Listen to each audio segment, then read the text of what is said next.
Going live. You're live. Are we live? Is there anybody out there?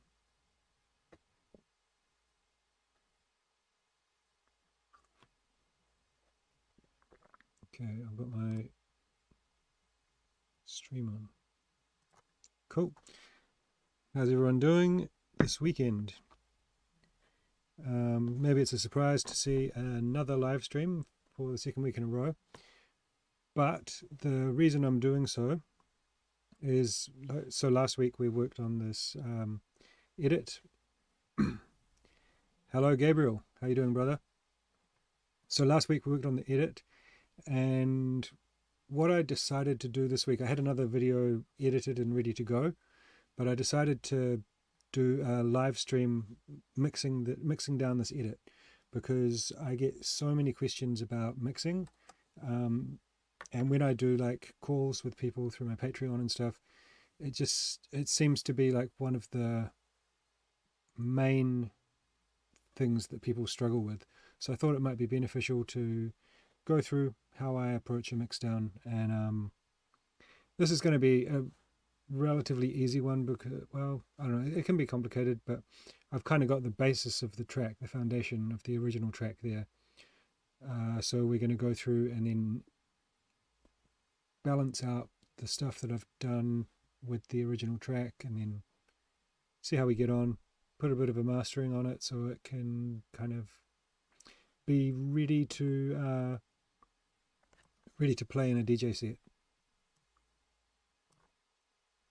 So let's have a listen through to what I've got. We'll just wait for some more people to join.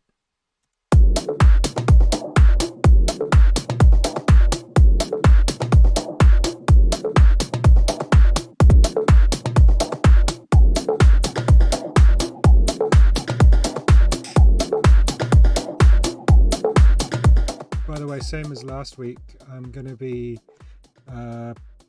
my alarm's going to be going off because I'm recording it and I'm going to put it up on my YouTube channel. It's like proper videos. I'm recording on a regular camera, and the project files will also be available to download on Patreon, the full thing.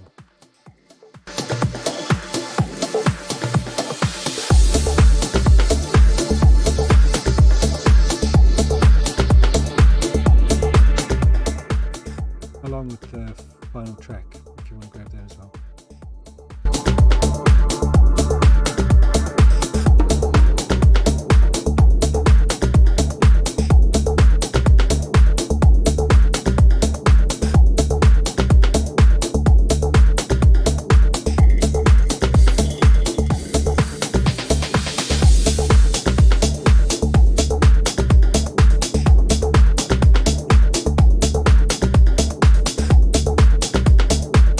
Just as a little refresher of what the idea is here, it's basically taking an old track and then kind of freshening it up, making it into something that can fit into a modern DJ set.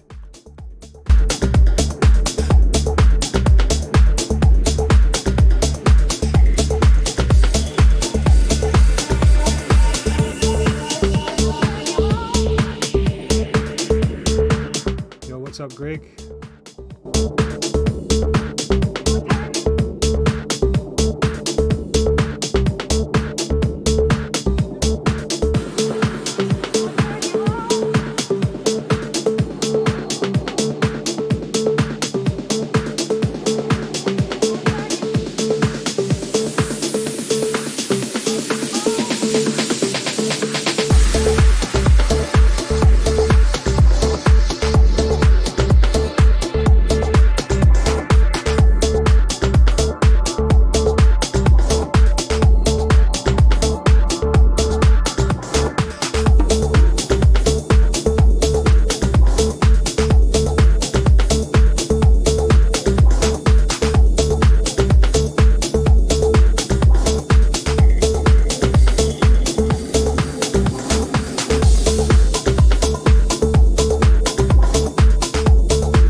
on the track and added a few more elements and kind of finished it off, the arrangement basically.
Basically where we're at.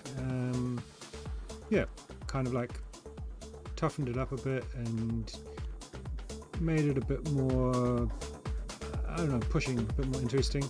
Just to refresh, here's what the original sounds like.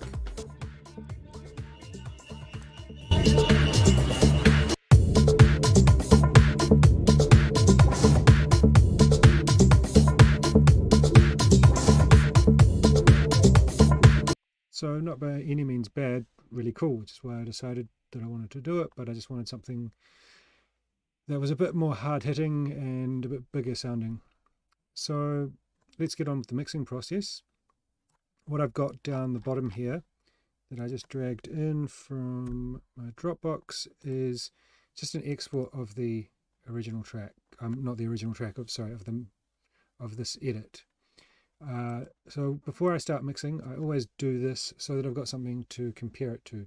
I want to be sure that I can quickly check that I'm making it better, not worse. Because trust me, it does happen the other way around. So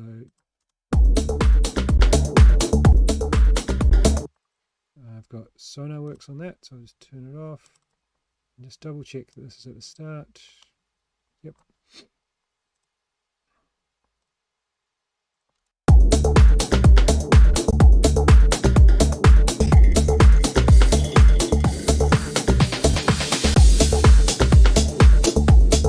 Cool. So we are good to go.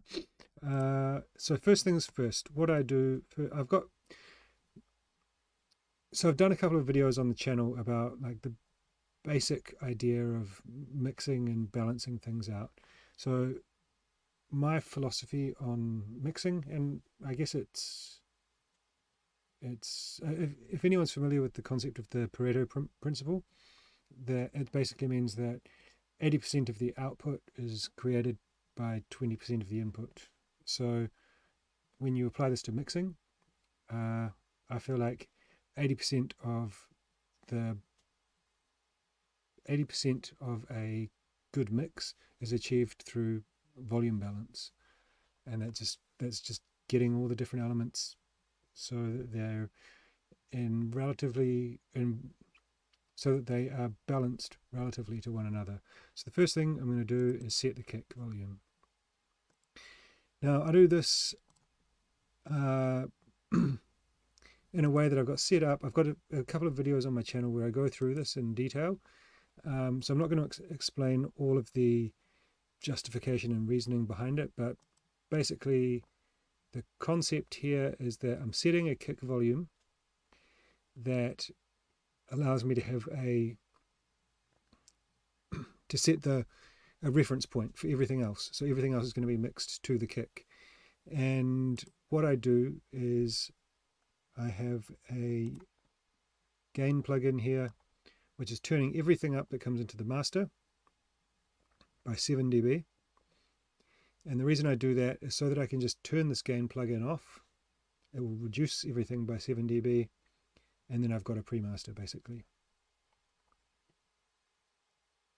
So without kind of overcomplicating it, yeah, it's just basically adding, it means that I can mix in with plenty of headroom and still get a mastered sounding track at the end,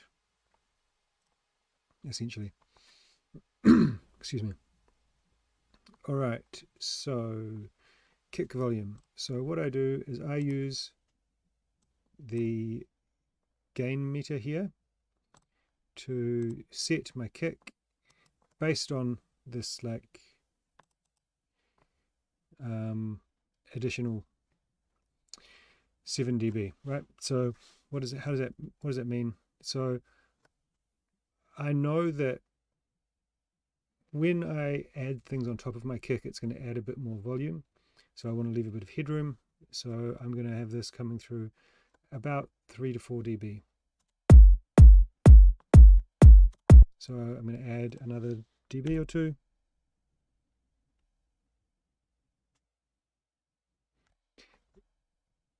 Yeah, mate, I will share this on the channel. I recorded the one from last week as well. I'm going to upload both of them. Should be next week. It just takes a little bit of time to edit it as well, because I'm filming it on my proper camera. But everything will be up on the channel to rewatch.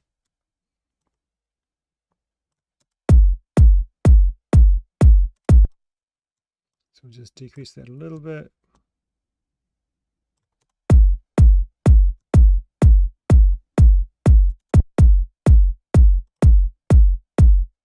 That's about where I want to be. Okay, so my bass I'm going to set next, and the bass, this is just like a really subby kind of thing. For anyone that watches my channel regularly, you will know this preset, Dark and Round Voyager from Trillion. I use it a lot. Just sounds good. So how do you get a good balance between your kick and bass? The way I do it is, as a starting point, I set my bass to be 5 dB quieter than my kick.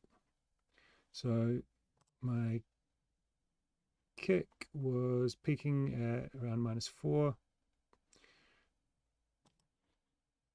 So my bass will be peaking at around -9, something like that, -8, -9.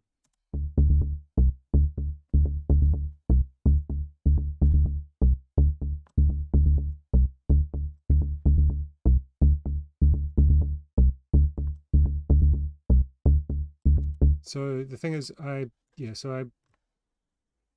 set it so it's like it's peaking a little bit hot, but I know that most of the bass that I use, most of the bass plugins I use, and the way that I produce creates a bit of dynamics in the bass. Do I usually use headphones or monitors? I use monitors. So I always check on headphones. I always check on like multiple different headphones and stuff, things that I know well. So yeah, maybe the mix won't sound exactly like it would if I did it on my monitors, but you know, it's going to be in the ballpark, I think.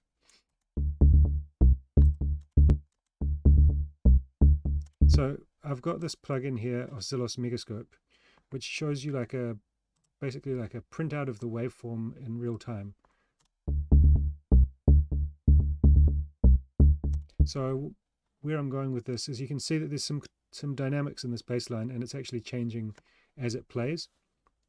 And that's just because of the way that Trillion works. It's trying to kind of mimic a kind of analog feel where there's a bit of change in the system. So what I'll do is add, hey Ollie,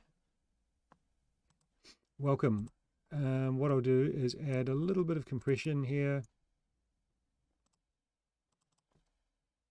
I'm just going to shave off.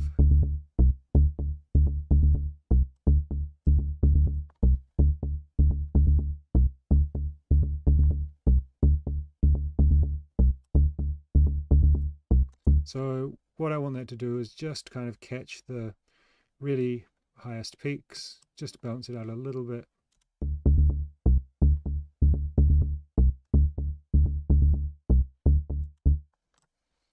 Okay, so let's check this again.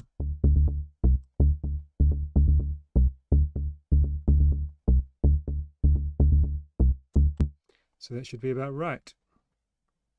Now this is, again, this is just a starting point, but I'm going to show you how to reference something so you can kind of check that it's a good starting point. Or you can get, this is basically how I got these kind of figures, is by referencing a bunch of different tracks and figuring out on tracks that I like, tracks that sound really good in the club, that have the groove I like, what's the relationship between the kick and bass. But anyway, let's have a listen to both of the kick and bass together.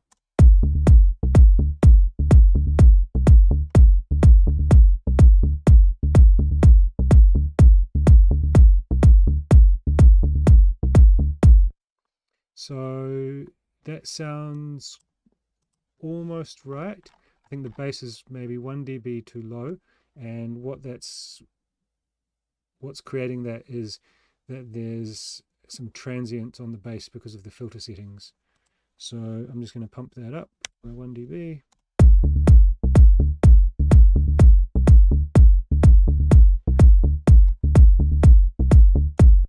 Sounds about right to me. The kick is literally got no processing on it. What I'll do is just roll off like 25 Hertz. That'll add a little bump in the volume, which I will compensate for. I actually normally work on 2 screens, so I would normally be looking down, but I'll do it this way. How do I do that? I'll turn it off like that. Now we see the kick here, and then we'll see the volume, and then when I press Command Z, it's going to undo and turn the EQ back on. Oh, I can just do it. What am I talking about? I can just do it here. Right, so that's -11, and when I turn this on,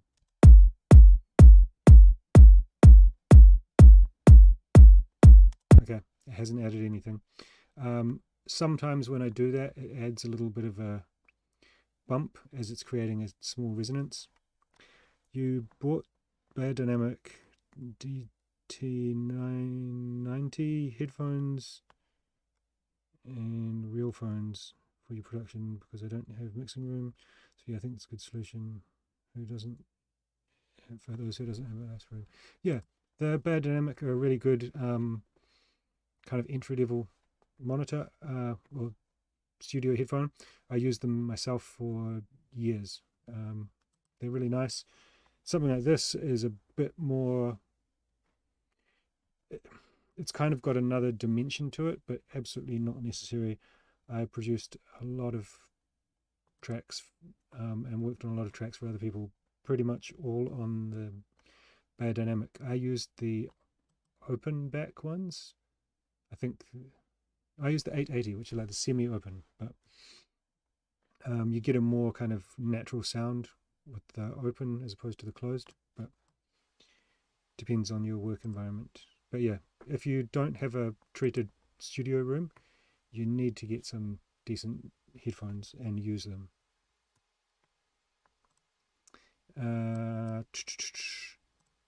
But I'm always surprised to see some big producers that work in like very untreated studios. I guess quite a few people also get their stuff mixed down by other people, so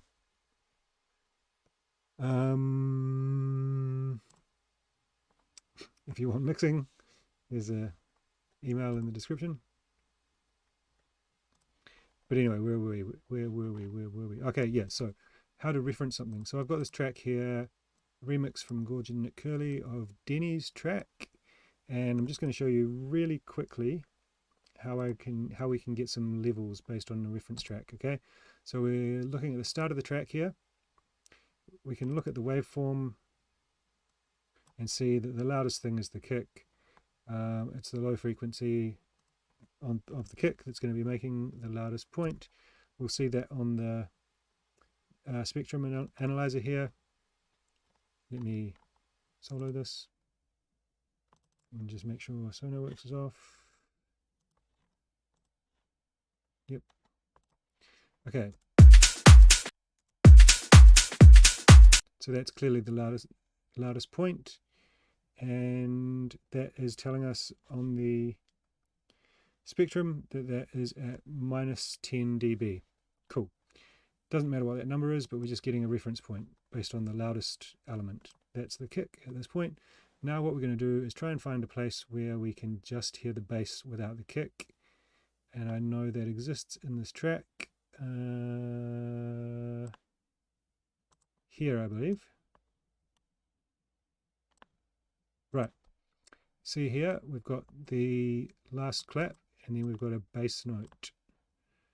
So, I think maybe these are bass notes too.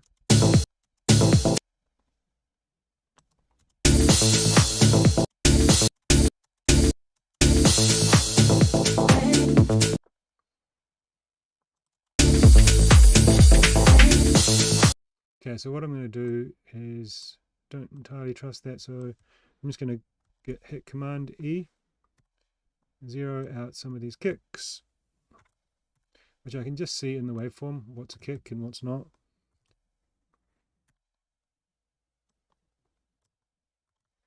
Right, turning those kicks off, and then looping this bar here.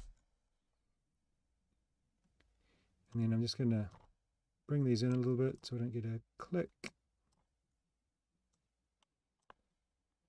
And then we should see some, like, these are kind of offbeat bassline notes, right?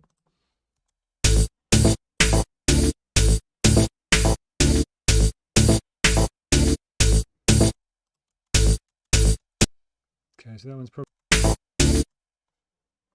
cool. So we're in the same ballpark as that track. I've played that track out a bunch of times. I know the kick and bass relationship sounds really good.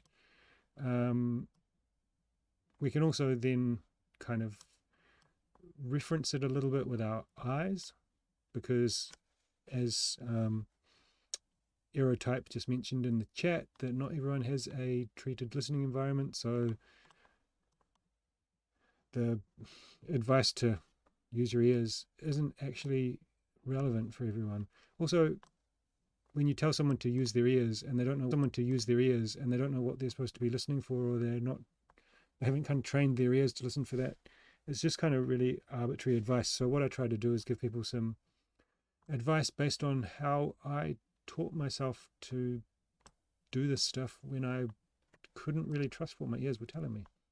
So some of that involves visual referencing. So what we can do is have a look at the waveform.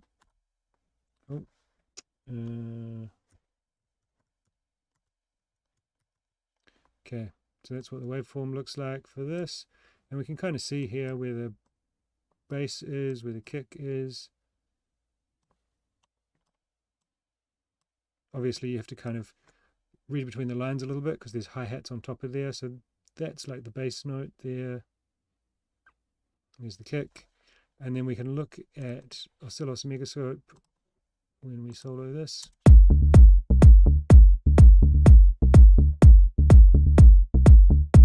We're roughly in the same ballpark. I think that I might have the bass a little bit quieter than that, but we're also going to add some limiting, and this is obviously mastered, so that's going to bring up the offbeats and change the dynamics a bit. So you just have to trust me a little bit. This is kind of a good place to start. But anyway, that's a good way to evaluate the relationship of kick and bass in someone else's track. Now, what I set next, okay, let me just actually, let's go through and delete any unused tracks.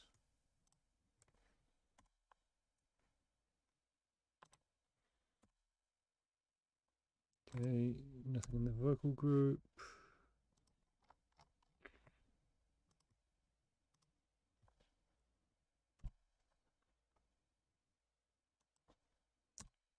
Delete that.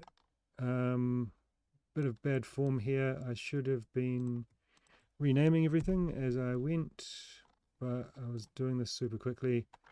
Yeah, and I think I did a bunch of it on the stream, and it's a little bit harder to focus sometimes, but I do usually rename things, or at least at this stage go through and name everything, but that's probably pretty boring for you guys to watch, so let's just work with it.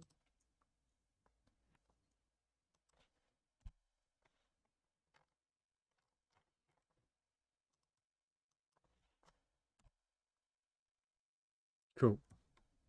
That looks about right.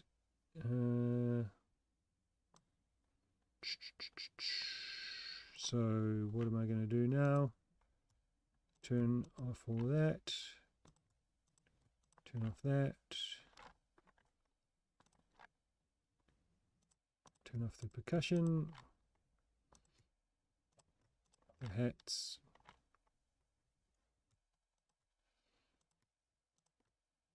The claps. So now I've just got the kick playing. Oh, turn off the bass.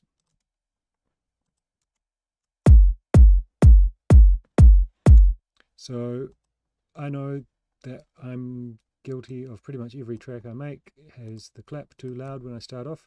So do most of the people that I receive tracks from for mixing.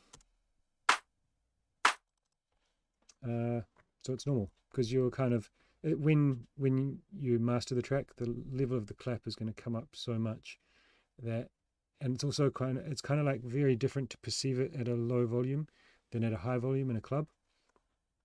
So it can be very deceiving. Just going to check that we've rolled off some of the low end.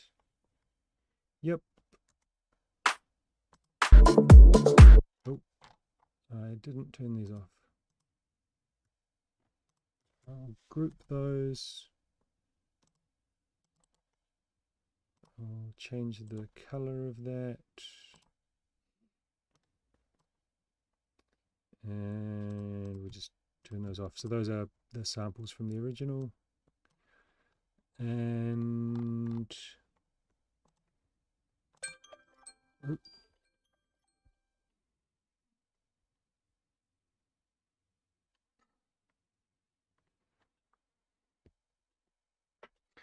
so as I said, I'm recording, so the camera stops every 29 minutes and I need to restart it. I set the alarm because otherwise I will forget. Okay. Claps. So let's group these. It's so handy since they made like these subgroups. I know it was a few iterations of live ago, but it was such a game changer. So what I'm going to listen for is the kick and the clap, and then I'm going to check the volume of that together. So remember the kick was minus 3.7.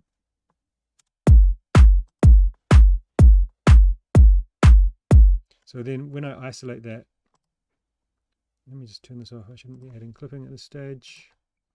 When I isolate that, I can already hear that the clap's probably too loud, but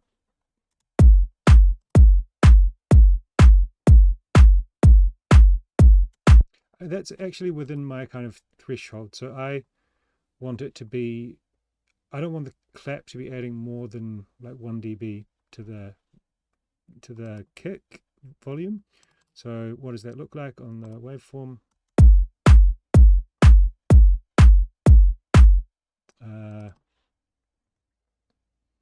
Without the limiting. So pretty similar. It's not adding too much at all. What you do get sometimes is a big difference.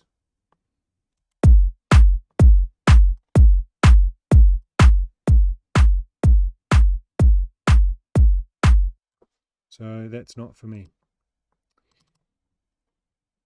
So this looks about right, but what I'm going to do just to control it a bit more is add a little bit of clipping to just roll off some of the transients of the clap, sorry. That's why I've put them together to process them. I'm going to bring that down.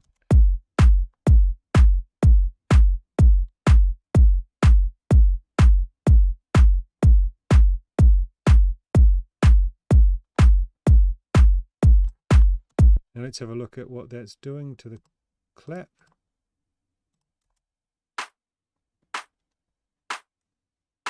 So it's just kind of rolling off the top of the transient of the clap, but it doesn't really sound any different.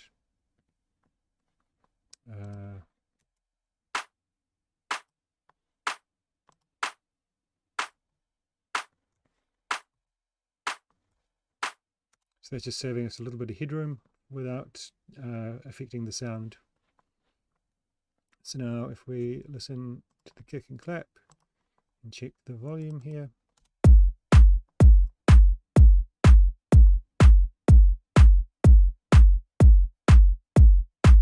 Hasn't saved us much, but we're just kind of controlling a little bit. Now I'll add a little bit of reverb to the claps. Ooh. I've got a reverb preset from VerbSuite Classics that I use. Just a plate here, and one thing I like to do is time the pre-delay to my track. And I know for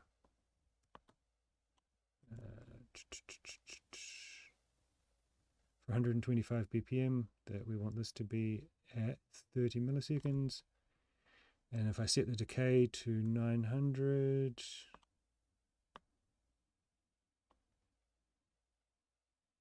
close enough, we'll be in time with the rhythm of the track.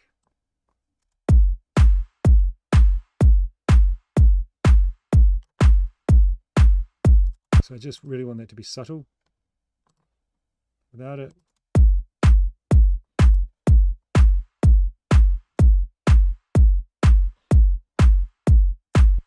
cool. Nice one. Now what I could do is just maybe pan these claps a little bit and pan that one a little bit right.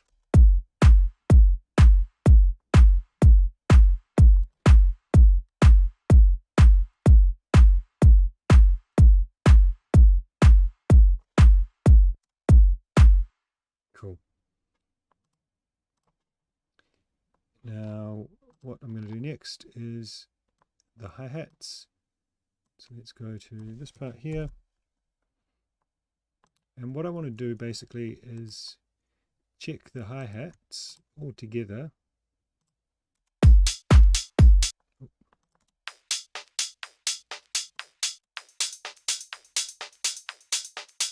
Okay, so that one's got a clap in it, so that's going to screw up my claps up there. It's annoying, but it's a cool sound. It's adding some cool texture. What I normally do with this, with a top loop like this, is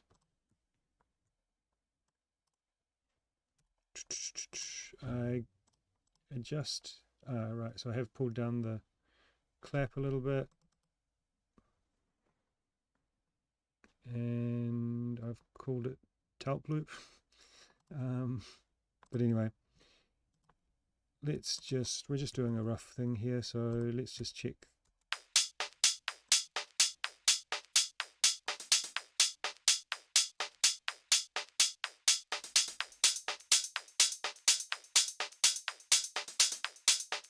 So what I'm checking here is I'm gonna balance it by ear. What I don't want is for the hats to be peaking above kind of 5 dB, because I know then they're going to get very harsh when I add limiting. So we're in a pretty good range here.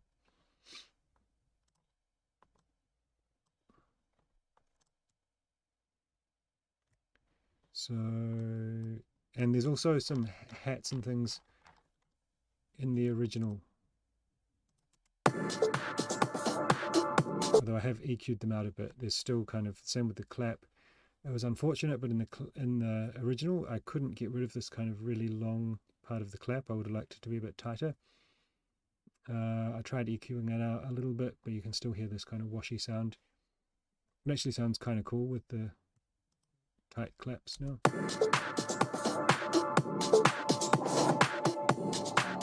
Kind of grooves together. Anyway, let's work on these hats a little bit.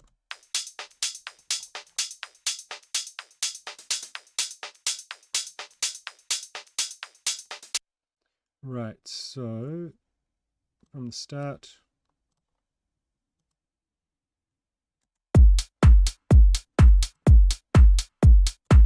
okay, so I'm just going to add a little bit of random pan to that. Just till it's moving around ever so slightly. 16th hat. It's moving around quite a bit. One thing I will say about mixing in headphones versus mixing on monitors is in headphones the panorama is much more exaggerated, so you want to kind of almost feel like you're overdoing it a little bit probably.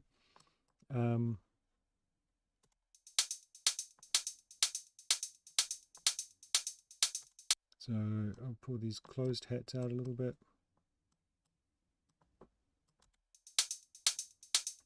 And then the open one.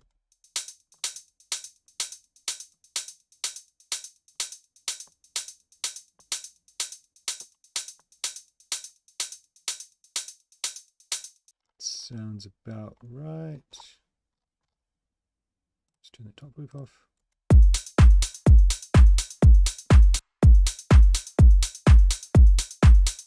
So I'm just listening to how does the panorama create any separation in the hats. Then with the top loop,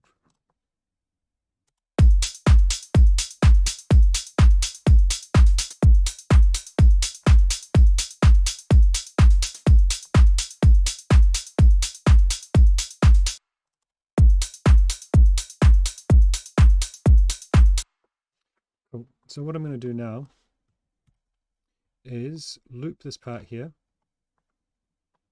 I'm going to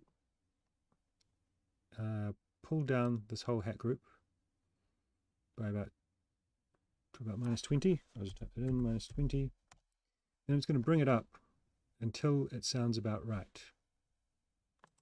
Just using the arrow keys on my keyboard.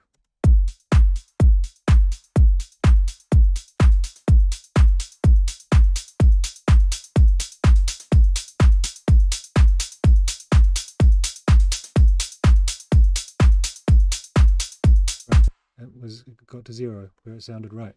Cool, that's a good sign. So I'm just going to turn it up to 6 and then bring it down until I think it sounds about right.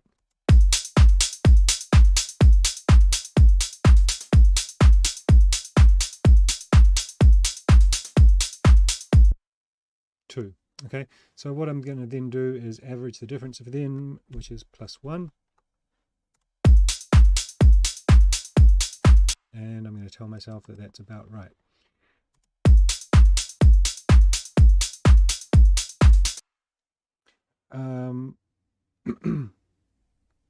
What I'm doing here is always checking back to, I mean, the more you kind of visually reference as well. So this is, I'm always listening and doing things with my ears. But as I said, I've got a lot of experience doing things visually as well. So I'm always checking back with my eyes, and I've got kind of different things like this oscilloscope, the spectrum. I'm always looking at this shape in the spectrum, and I know I can read what it means. I think a lot of people have like spectrum analyzers like that. Some people have external ones in their studios. Some people have like a whole extra screen dedicated to having a spectrum analyzer, but basically you can read it and know how, if certain things are too loud in your mix, if there's too much highs, if there's too much lows, you're obviously going to fine tune everything based on what you're hearing. But these are just like really quick, easy ways to get like things in the right ballpark.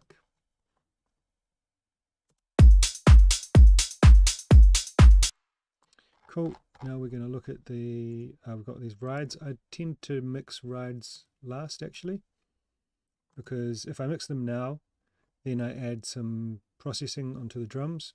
It's going to bring the rides up and they're going to be too loud. So I just kind of mix them in at the end after I've mixed all the drums. So we've got a cool top loop that I added, or percussion loop that I added.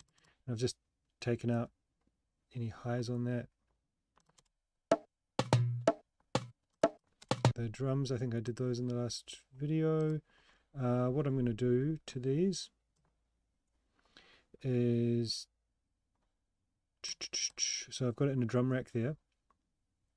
I'm going to go to controls here, add in pan randomization, about 4 or 5%, and then I go copy value to siblings. So that's going to copy it to the other, it's going to copy it to the other simplers that are in the drum rack. Right, so now if I go to this one, hit controls, it's got the same value there. So that means they're all panning randomly. And they also, I'd already set them in the panorama so they were kind of separated a little bit. Now this is just going to help them to feel a little bit more natural. What I'm going to do now is use the velocity device with the add some random preset, just to add in about I don't know, 5% or 5 velocity value points. I don't know what the actual unit is called.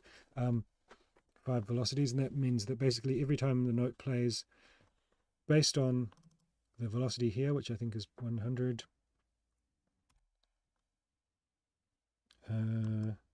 velocity 100.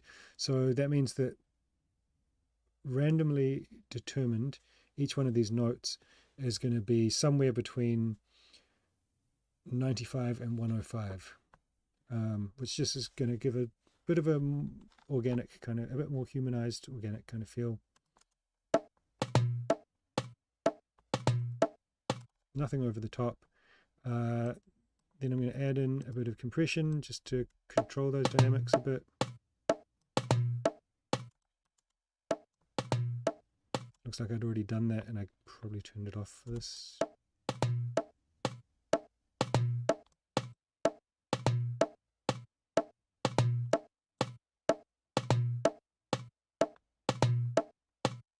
Cool. Then I'm going to add in a little bit of saturation.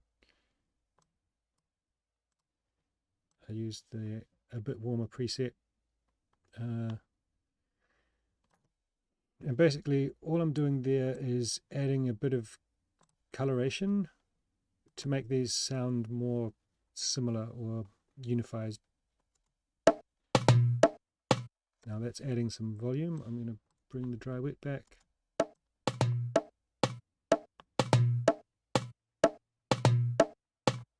Now I'm going to use my levels, levels here to check how much I'm adding and adjust for that. So without it,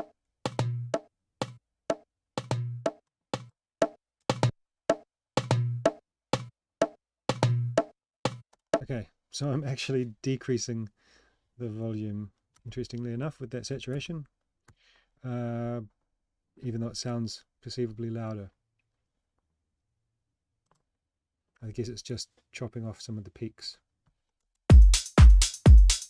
So with that, I'm going to do the same process as I did before to level it. So that's -12. Let's bring it down to -25.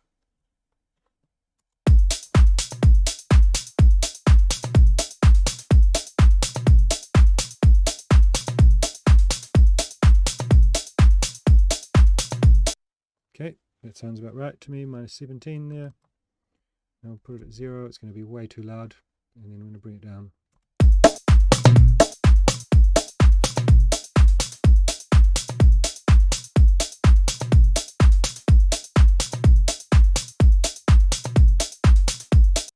-18. Now that might have been, so I had it at -12, but when I put on the saturation, it added quite a lot of perceived volume, so that's probably the reason for the quite big jump in or drop in volume. But it sounds about right, and yeah. Next, let's add this loop in.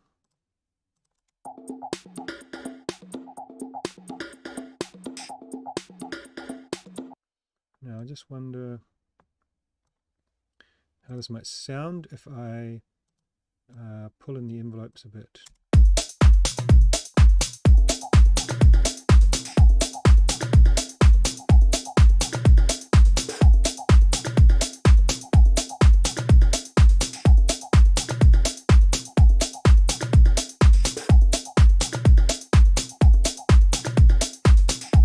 So it sounds like it just cleans it up a bit, but it does sound a bit loud now.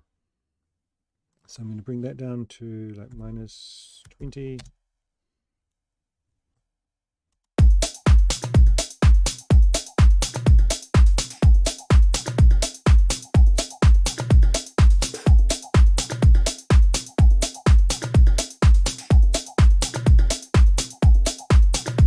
Okay, that sounds about right.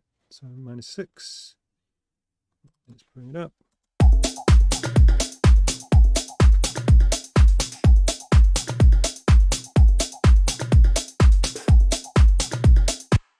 -7, so let's split the difference and go -6.5. Negligible. The difference of 1 dB is not really a huge deal.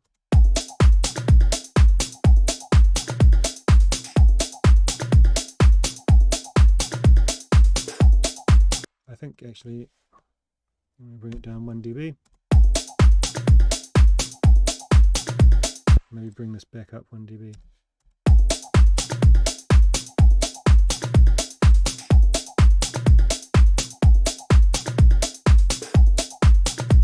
So it's just like, yeah, so I kind of do things based on like some numbers and some visual referencing, but then in the end I'm always using my ears and figuring out what's going on, what sounds better, right?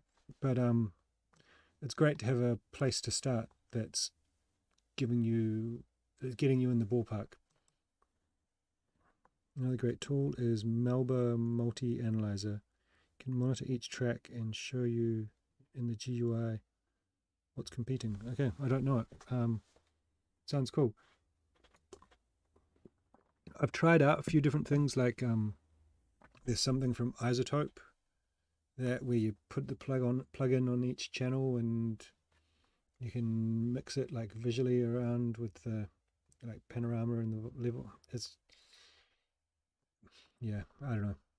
It seems like a cool idea, and like when they show it on the videos, on their promo videos, you're like, whoa, gotta have that. But yeah, but maybe Melda, okay, if people are talking about it in the chat saying it's good, I might have to check that out. Okay, snare fill.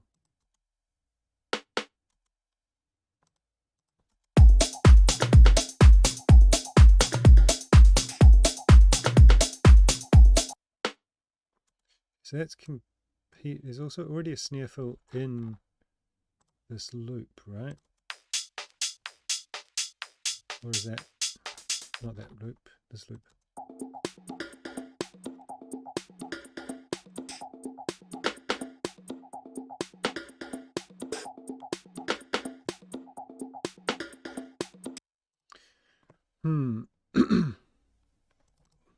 And it sounds like they're playing at different times.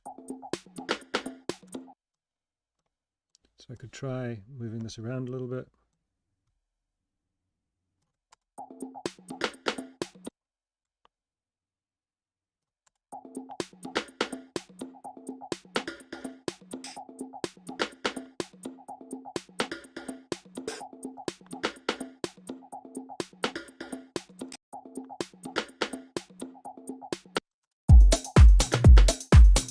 I think what I'm going to do is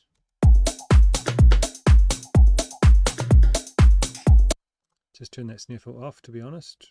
I don't need two snare fills doing the same thing.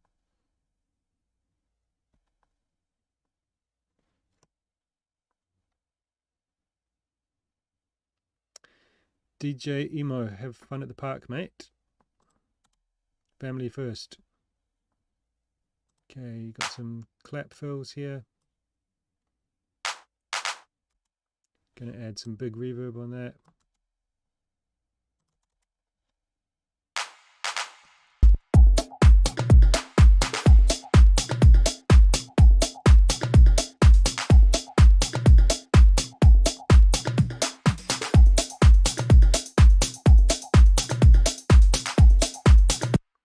Cool. That's about right to me. I've got one more thing in this percussion group, which I was actually thinking about replacing. It's just a kind of fill sound with a tantra on it.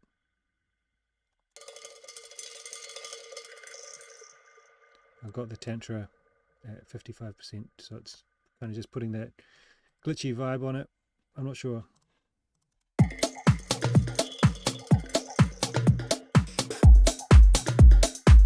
So now I'm going to do a bit of processing on the drums.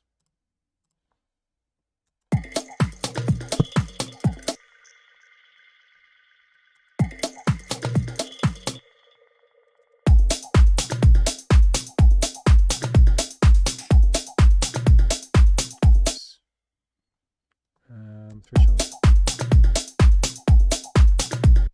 What's I doing here? Okay.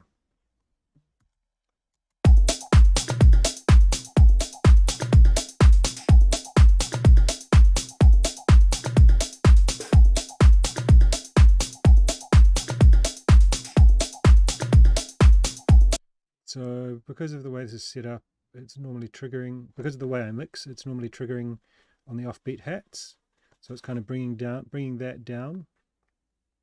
It's happening very fast based on the transients, so I'm trying to control the transients here.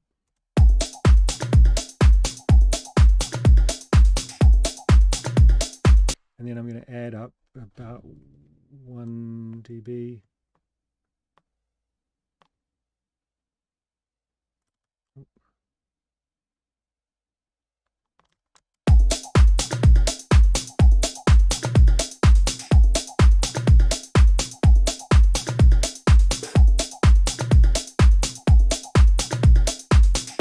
So where's the bypass here?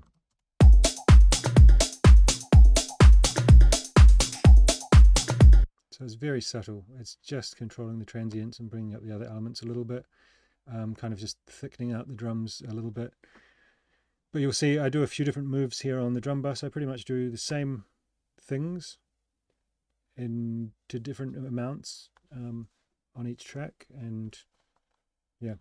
That's kind of, I guess that's what gives it my sound of my mix. Parker, good morning.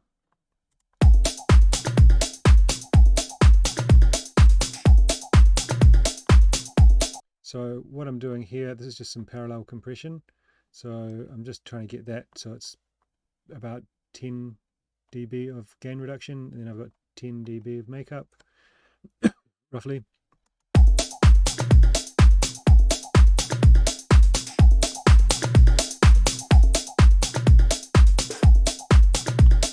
I'm just adding in a very subtle amount of that. I can just show you before and after what I've done.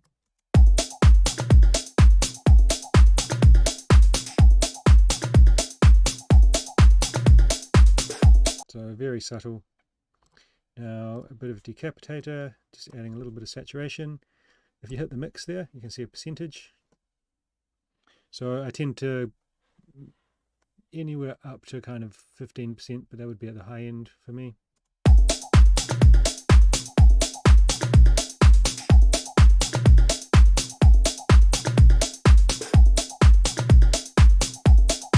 So let's have a listen.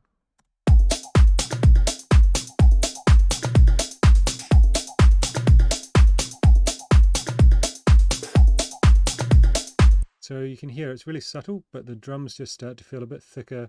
It's bringing up some of the quieter notes, so they start to feel a bit more alive. This is why I'm always saying don't put too many top loops and stuff in, because when you bring all those things up, if everything's getting louder, it starts to get really chaotic, and it just starts to sound mushy. You lose all your transients, start cancelling each other out and fighting for space. Now I'm going to add some widening with ozone. So I have this set to 6 milliseconds. It's a bit wide, but I generally then just pull it down to suit.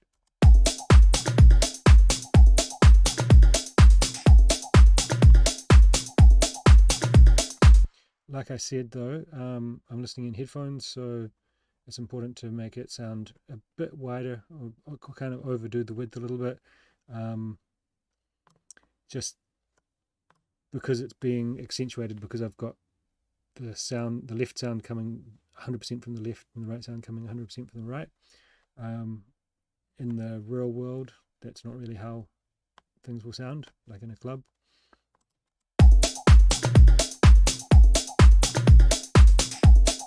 So again, that's subtle.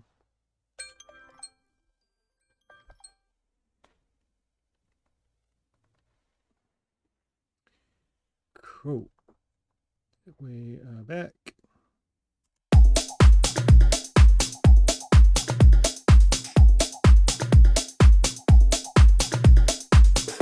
So hopefully you can hear how that is starting to sound like just a bit more polished, a bit thicker, a bit kind of like everything's kind of gelled together a little bit, but it is, again, very subtle.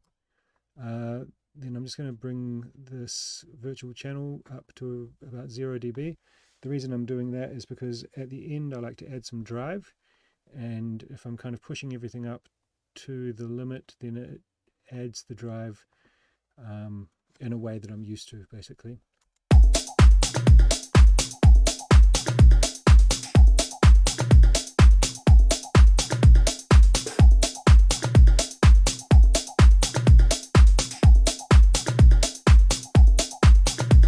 In case anyone's interested, the way I got put onto these Slate Digital plugins is by my buddy Neil Barber, aka Nina Helena, super talented producer from the UK, based here in Berlin. Yeah, fantastic. I used to have a studio in the same building as him, and he's like a fantastic mixing engineer and engineer in general, and he showed me these plugins, and for mixing and stuff, they are really so good. He also showed me this kind of trick with these. So shout out Nina Helena. Alright, then I'm going to add a bit of reverb. So this is just coming from my return drum verb here.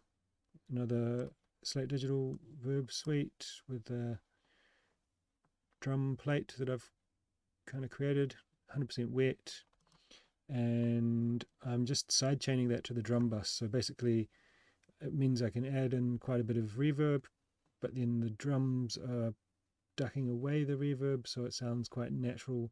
The drums sound quite punchy, but then it can be quite reverby. I don't know, give it a go. I like it. I like the way that it sounds.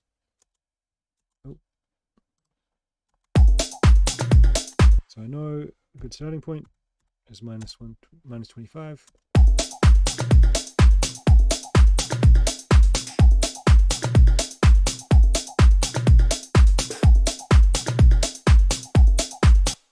So let's have a listen to.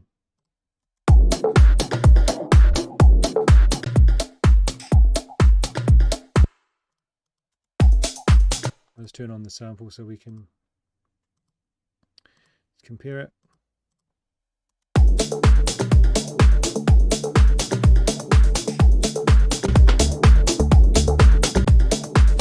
Okay, turn on the bass so we can compare it.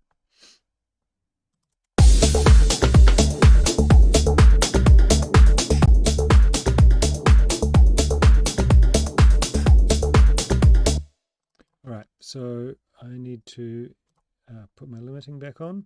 So I'm always trying to kind of listen to what I'm doing with some limiting on, not overdoing it, but getting it to a kind of relative loudness, because I know how I want it to sound in the end. I don't know, there's loads of advice out there saying don't mix into a limiter. It works for me. You do what works for you, but this is how I do it.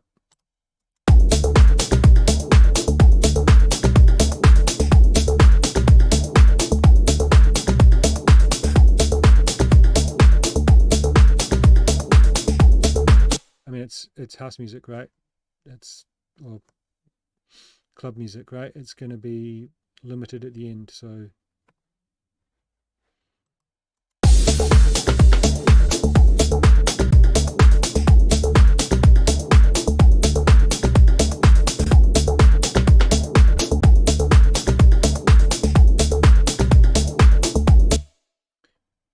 cool.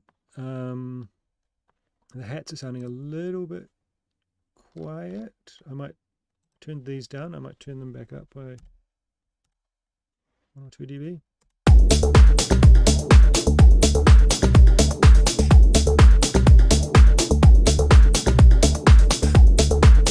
Another good reference point that I can check is here, where my hats sit, around 10k. I want that to be peaking somewhere between kind of 52 and 48. That lets me know that I'm in the ballpark of like where I want to be. We can check that against a reference track. Let's just copy this limiter with the same settings up to this Gorge and Nick Curley remix. Drop it in. I've already got this limiter here, but sorry, spectrum analyzer here, but it's got different settings. So this is the same settings. We can compare it.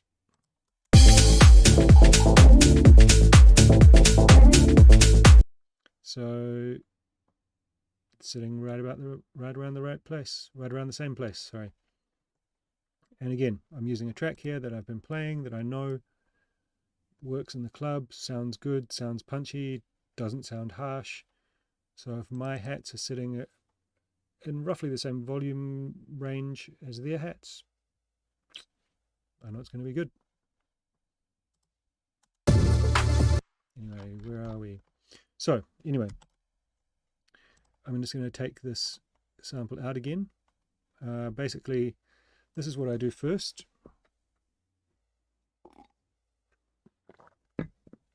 I get the drums and bass all fine-tuned and sounding good together.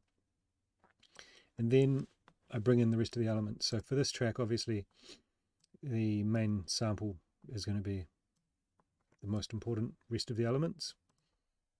So what I'm going to do is basically the same thing I did before. Bring that down, bring it up to what sounds about natural. Do the same thing, bring it in, bring it down to what sounds natural, and see where we're at. So we're at -6 now.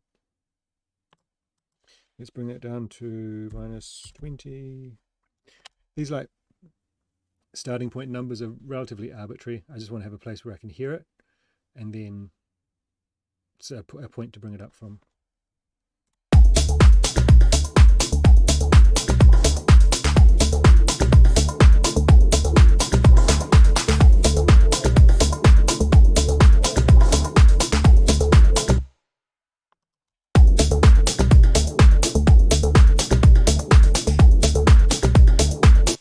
Okay, so I got -7 there, so let's bring that up to maybe all the way up to 6. Way too loud, bring it down.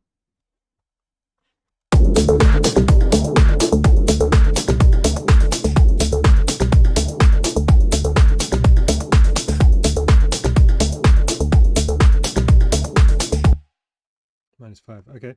So I had it at -6, and that's like right bang in the middle of what I have referenced from listening as being the right volume, so that works for me then.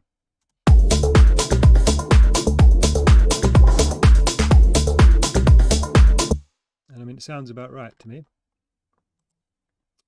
So now can we compare here?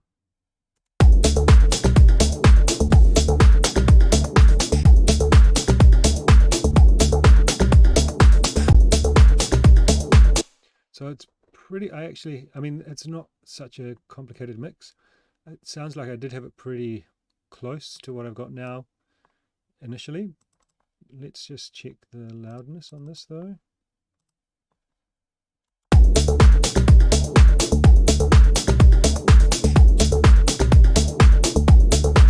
Okay, cool. And the loudness here.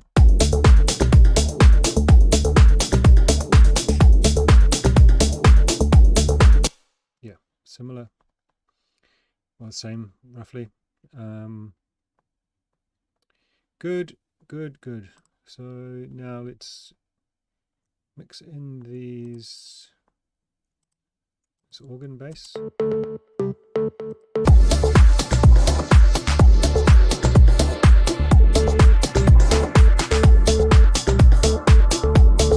it just sounds a bit too loud now.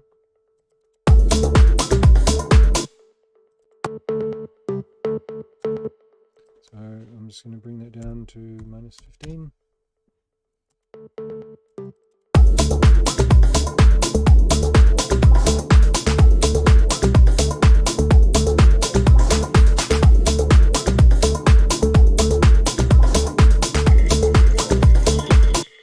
Cool.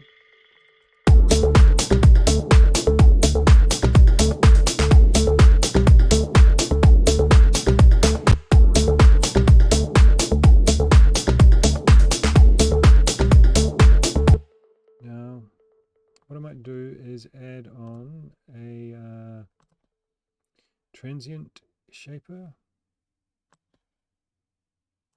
here, and what this is basically going to do is similar to controlling the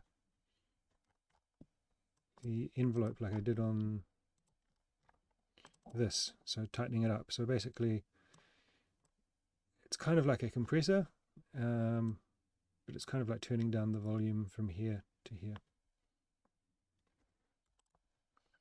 And that's just to make this organ bass sound a bit tighter.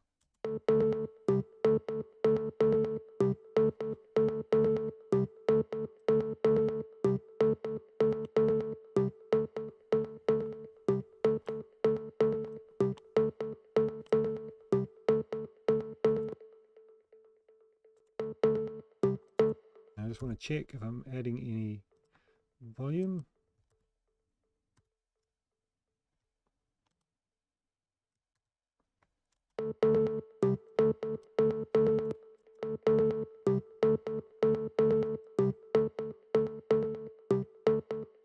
So I am, so I'm going to, now this should have a gain in it, but it doesn't, so I'm just going to take that down here, put it before the LFO tool.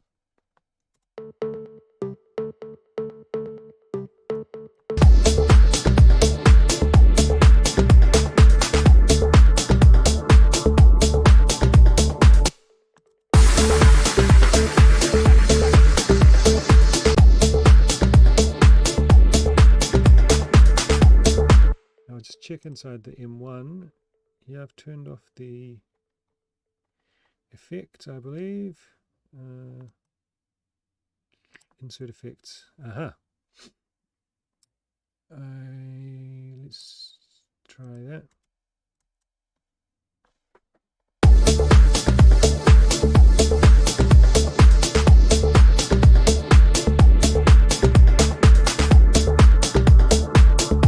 Doesn't seem to make any difference.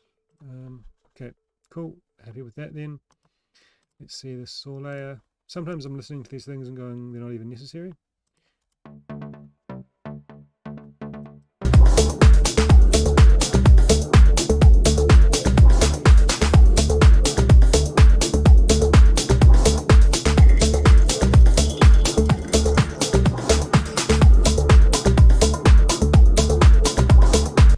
The idea of this is to give the bass a bit more definition.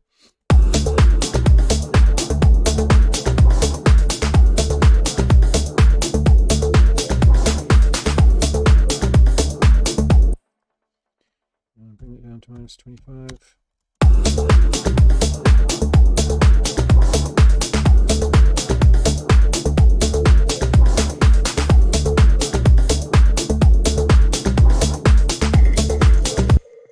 Yeah, okay.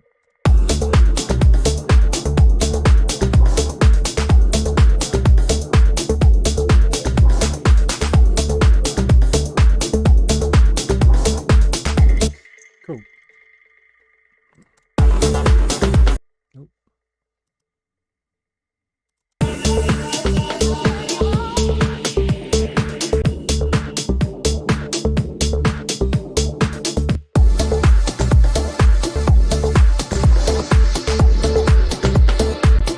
Okay, so what have I got there? I've taken this little piece of the original track, which comes from the end, like here or something. Yep. And I've just copied that because it's got this effect sound, which I want to be, it's kind of panned to the right side. I want it to be a bit more enveloping and a bit more intense. So what I've done is copied it from here, put it onto another channel, and then used the utility with the swap left and right. So now it's going to put the pan signal onto the left, and then I've taken that and just detuned it by 5 cents. So now these two together sound like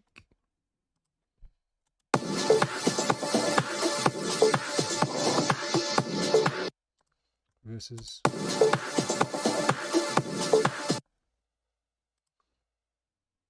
let's just check if that's too loud.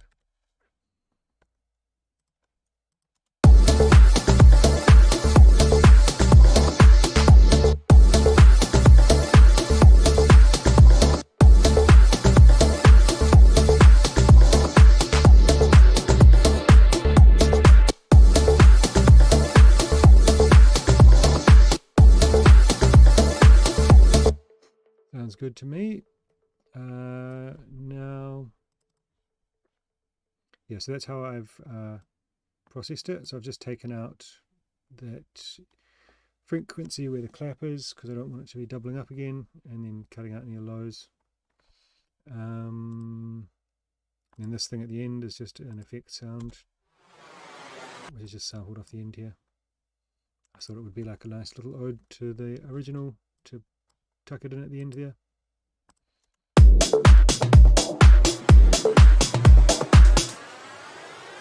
Alright, so we've got another couple of melodic elements. This acid up. This is a really cool sound.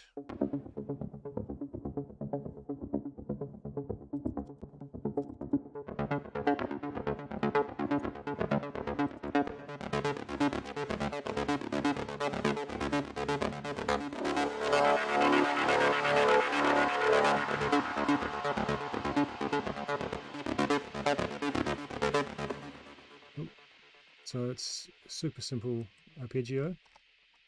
Just we're in the key of D minor, and it's literally just playing D over 3 octaves, right?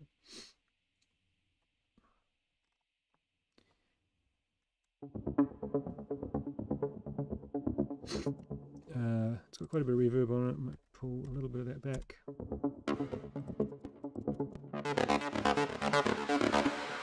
Let's see if it's got, it might have reverb on in Diva as well. Yeah. Let's see, does it sound good with that?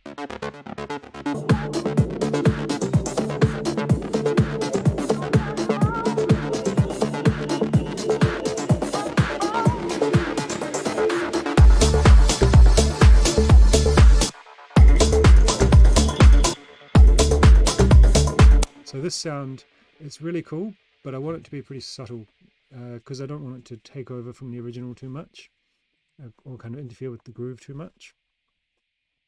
If I turn off that original sample,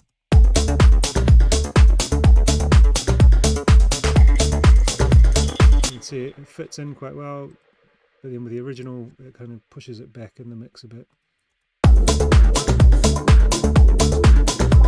We'll try the mixing, the balancing technique. Just go -20.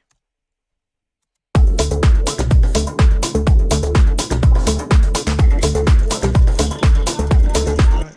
Okay, so that got to -10.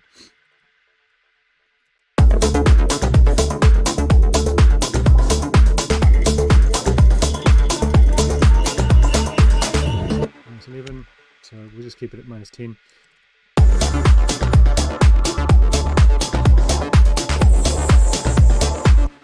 So I'm always checking those volumes. I kind of do it to ear when I'm working, and then at this stage I'm just going through and checking things. To be honest, like the most important thing for me in the balancing of the volumes is getting the drums and the bass and the kick all sounding nice and tight, and then everything over the top of that is kind of like setting what's the most important element, setting the volume of that, and then making sure that that's continually audible and continually punchy or sounds the way that you want it to compared to the other things. Then I've got this pad.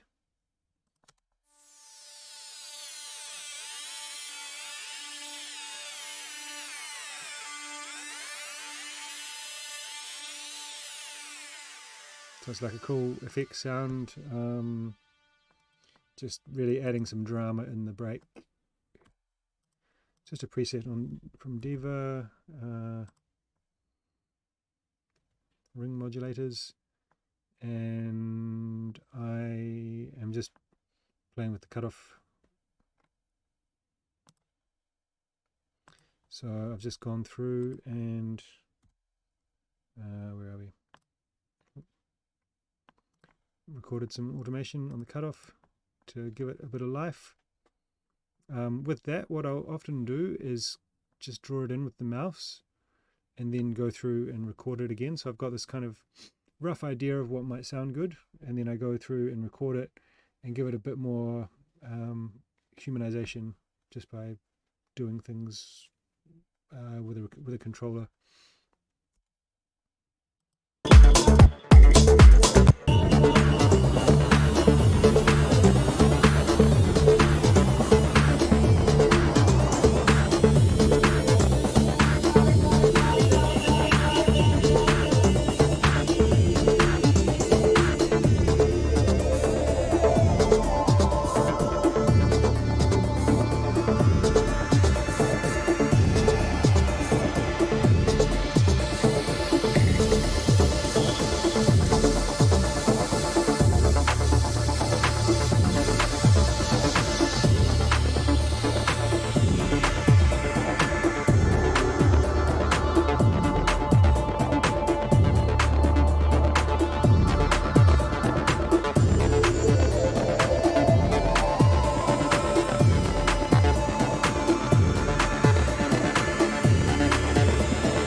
So what I was doing there is just kind of riding that volume through the break and just adjusting it as I felt it was getting, to figure out what I felt sit best.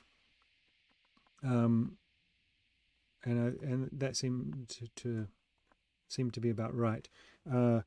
Holding control and moving that allows it to be fine. Oh, sorry, holding shift and moving that allows you to do it in more fine increments. So that's what I do.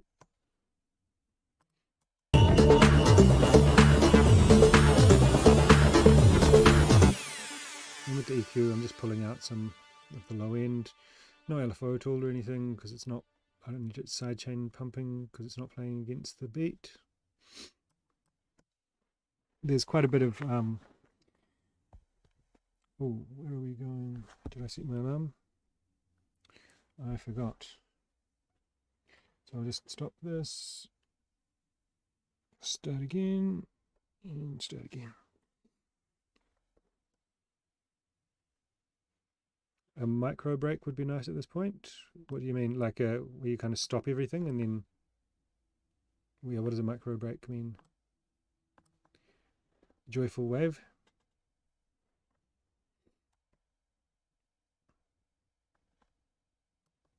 Then let's have a look at the effects. Got a crash.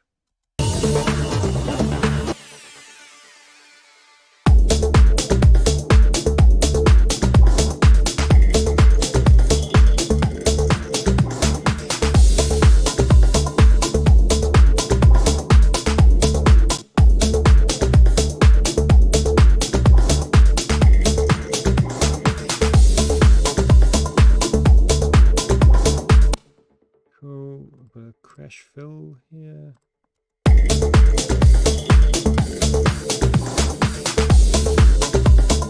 So I just want that crash fill to be really subtle. I might add a little bit more pan randomization to just bring it out a bit wider.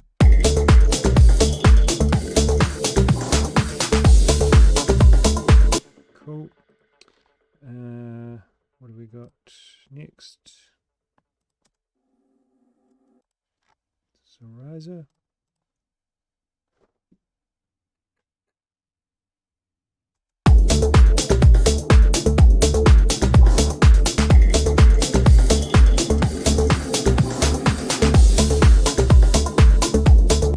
Bring that down a couple dB.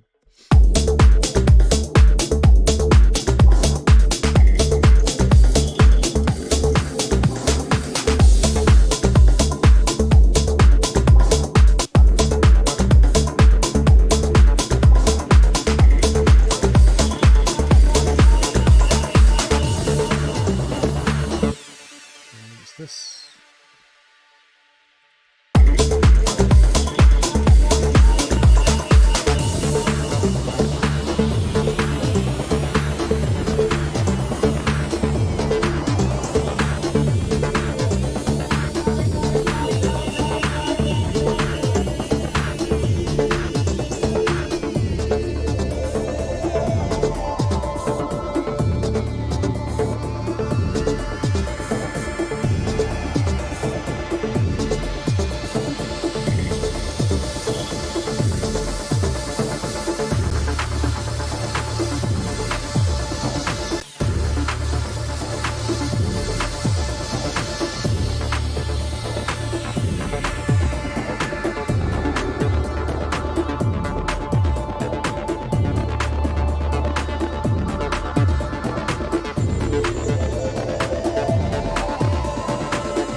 Is that snare fill too loud? Hard to tell right here. Now we've got these percussion fills.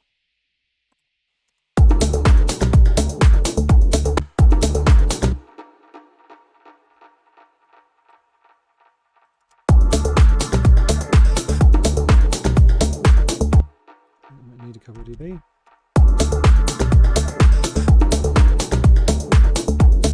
What's the track called? Nesta, sorry. The original is called Tijuana Groovers in the Air. It's the Moonface remix, and it came out in 2000 on Bedrock, I think. Let me just check. Tijuana Groovers in the Air. Moonface. Discogs.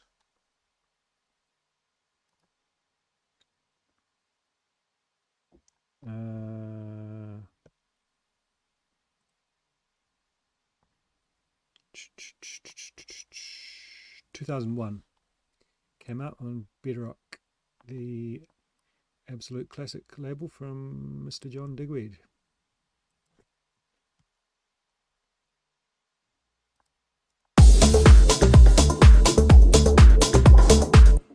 Okay, so we've got some more risers and things here.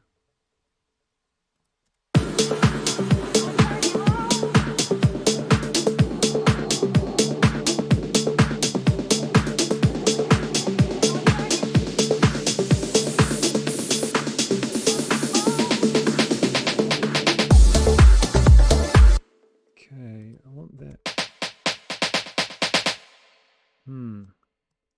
Something about this that's not quite sounding right.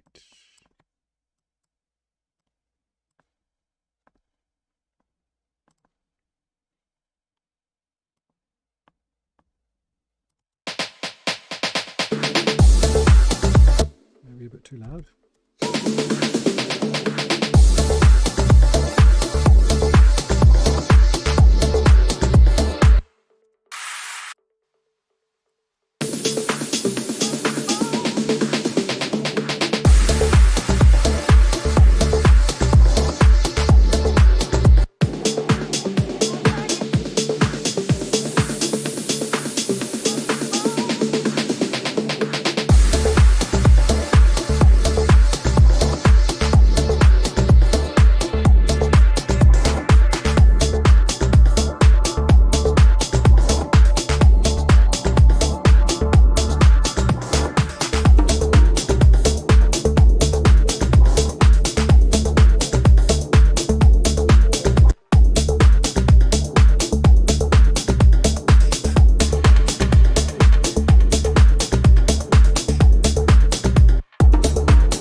I have to put a LFO tool on that or something.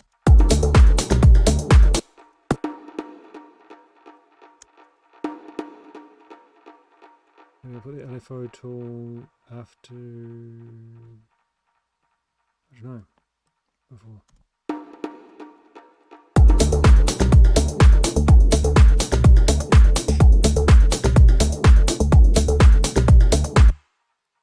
It's a little reverse.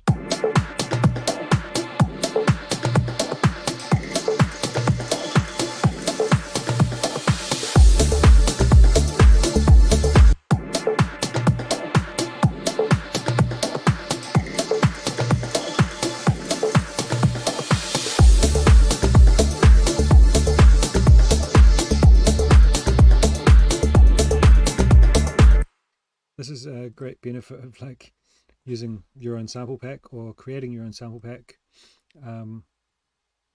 is then it already has your own processing on it. So I don't need to put any like reverb and stuff on this because it's already got the reverb that I use on it from my sample pack. Underground Shades of House on House of Loop. But I always recommend to people that you kind of create your own sample pack as you go as well. Like, so when you finished a track that you're happy with, bounce out some of the parts that you can reuse in other tracks. Then every time you want to make a reverse cymbal, you don't have to make one from scratch, and you can kind of use sounds that then these little kind of things that you reuse add up to form your kind of signature sound.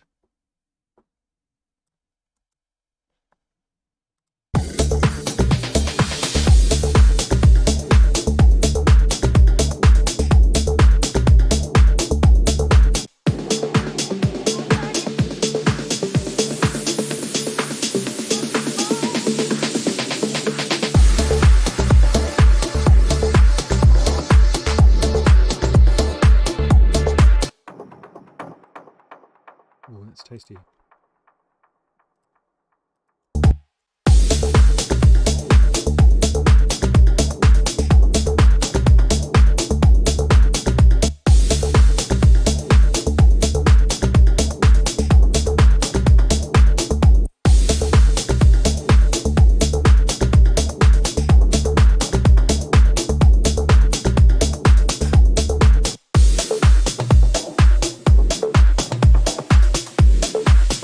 Or I could put one of those in the break if there's a room for it.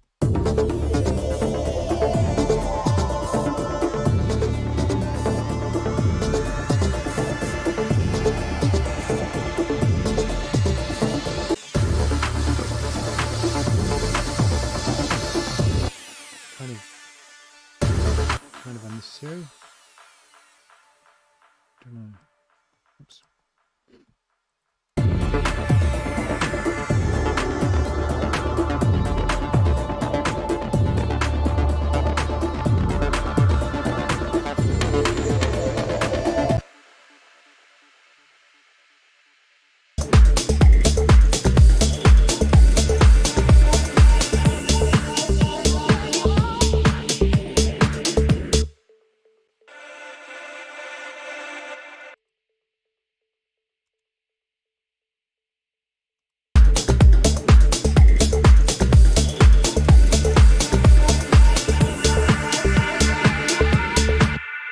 Okay, so let's bring that up.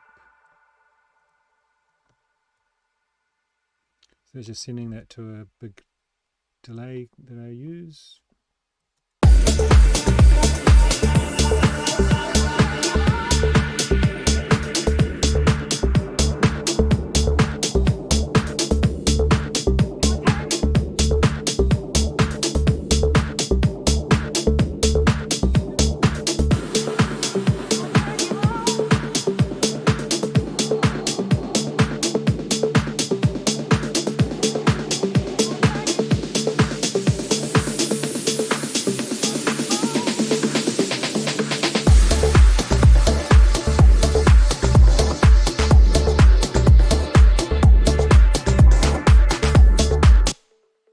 Sounds pretty good. Now what I'm going to do is add a little bit of master processing.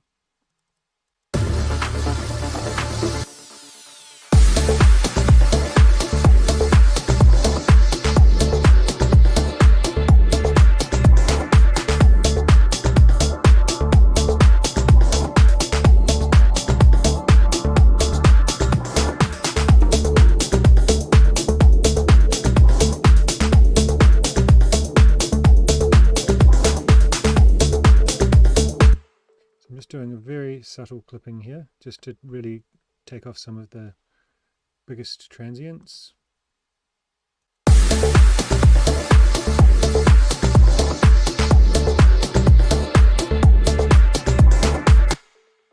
Now let's see where we're at with the volume.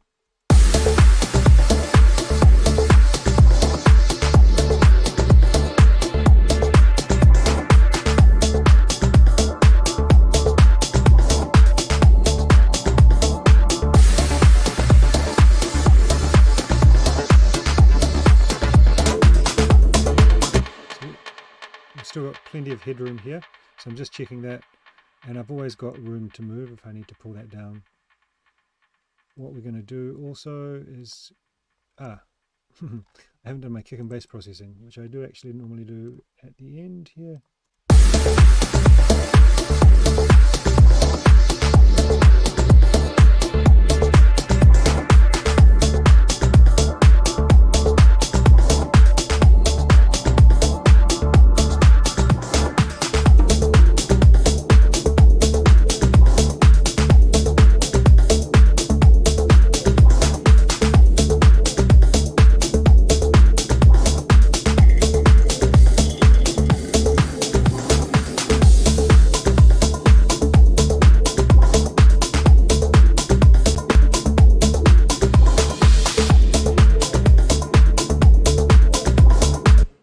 So you'll hear that that just kind of fills it up a little bit in the low end.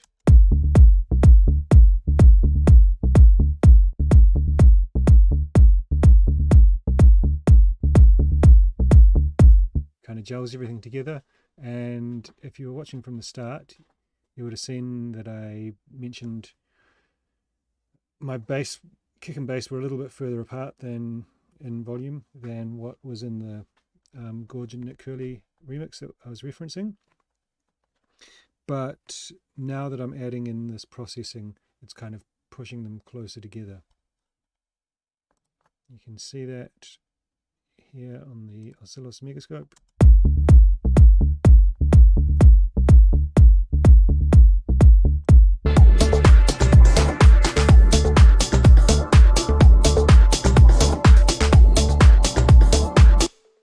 Now, once I added the bass, kick and bass processing, I could hear that the clipping was doing a bit too much.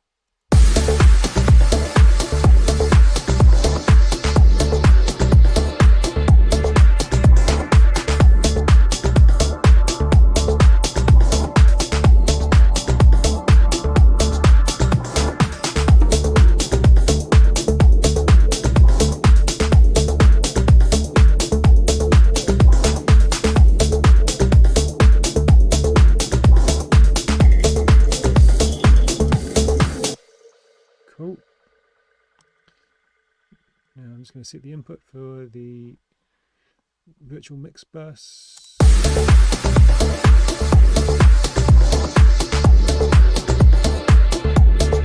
Then I'm going to add a little bit of drive, which is going to kind of boost the bass and the highs a little bit.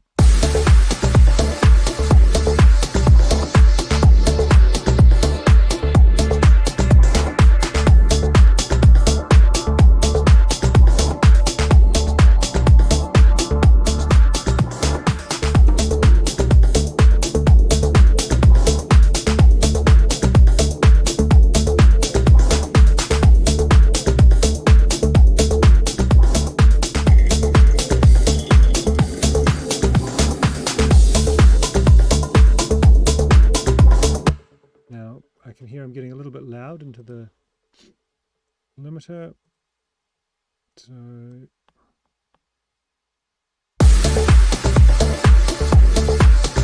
I might be going over on here now that I've added extra volume.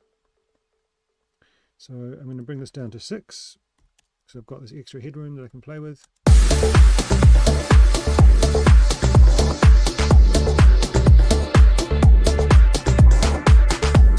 Going to add a little bit of glue compression. This is looking like a bit of a plug-in soup, isn't it? So let's just minimize some of these.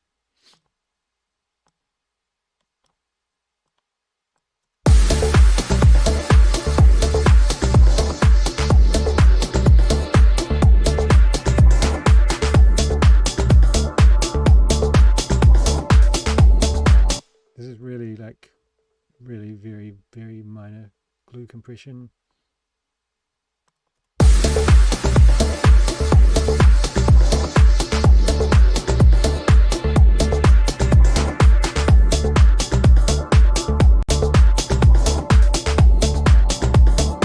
Did I clip or limit some of the buses? I just grouped the claps and clipped them. I haven't clipped anything else. I sometimes do that on, if I've got like a track that's got a lot of percussion, then I might do some clipping on the percussion if there's just like crazy amounts of transients.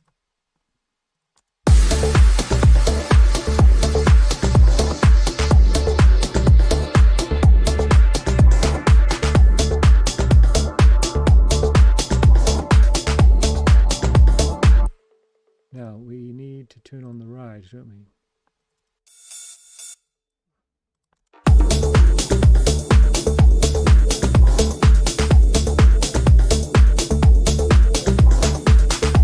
See, I turned it down by 3 dB because it sounds too loud now, which pretty much happens every time, which is why I leave it till last.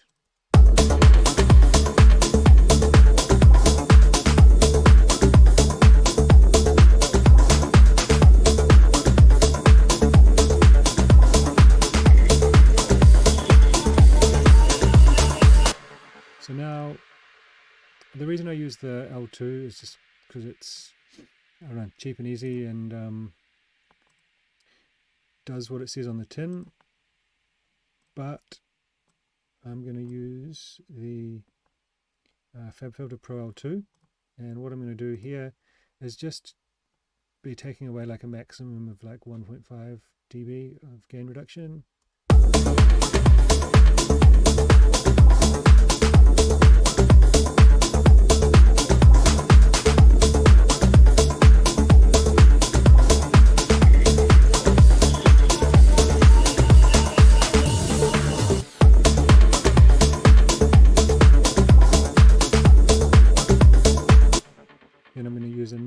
instance of the Pro L2. These are both set to oversampling at 4K, which is what the clipper is set to as well.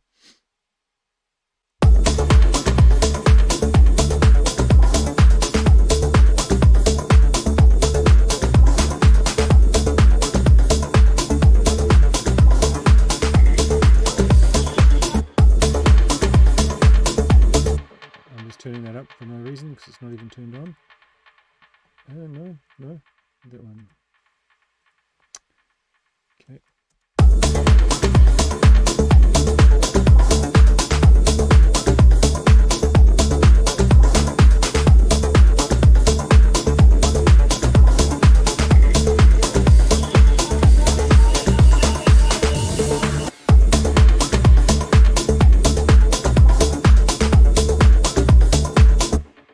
Now we can check against the original version.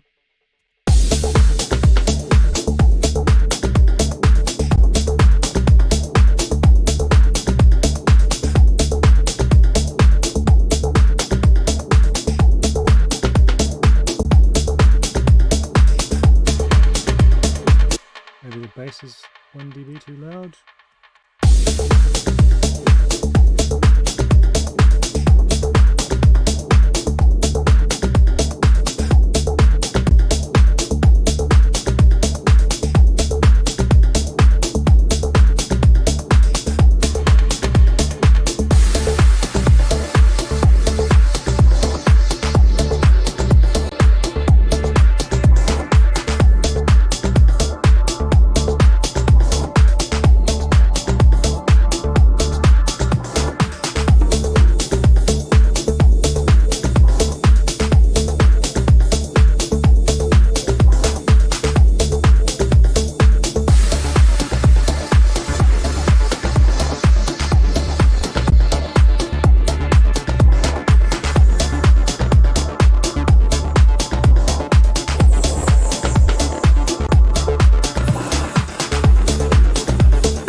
So that's sounding about right to me. Let me know your thoughts in the chat if you've been watching along. For some people this is probably not going to be the most exciting stream. For others this is going to be exactly what they wanted to see. So, you know, it's no how to sound like the Beatport top 10 anyway, but this is what I view that people struggle with kind of the most. Anyway, so hopefully it's been really helpful for some people, mildly interesting for others, and there's probably some people watching this who think I'm a complete idiot and doing everything wrong. But that may be the case, but at the end of the day, it's about what it sounds like at the end.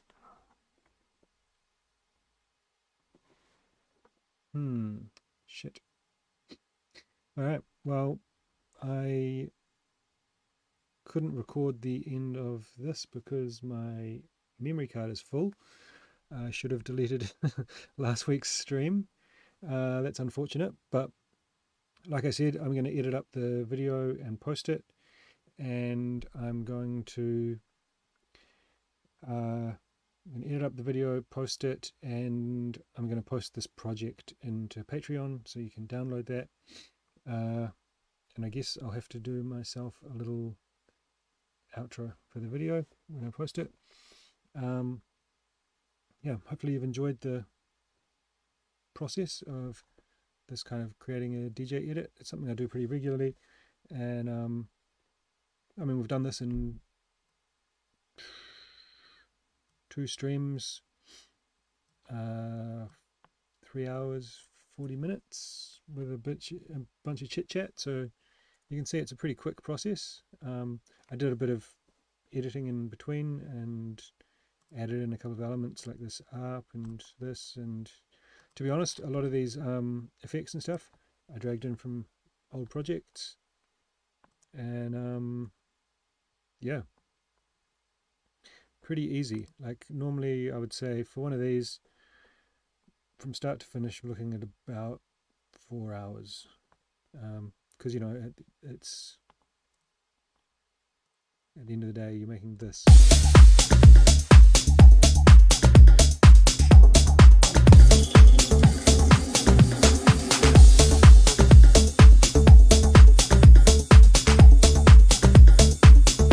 I mean, it sounds good, but there's definitely something missing, which is the heart and soul of the track, which is this.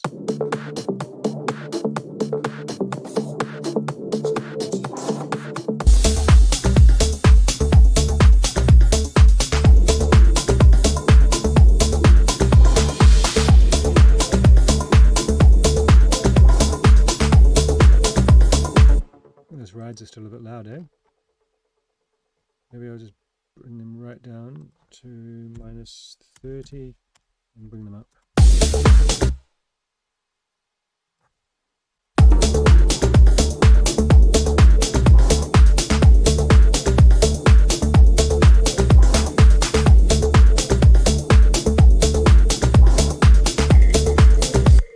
And I'll bring that up to -10.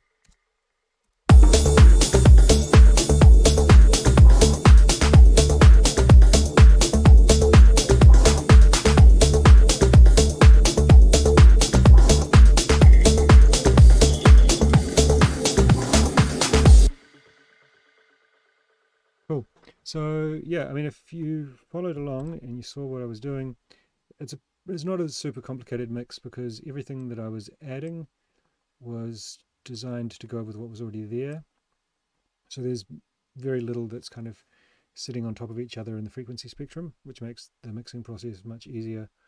But that's also the approach I try to take when I'm writing tracks. So yeah. Anyway, hopefully you've enjoyed watching along, and let me check. Yeah, I'm still recording on here. Cool. So thanks for tuning in, and next week we're back with a regular video. All right. Well, have a good Sunday, and we'll talk soon.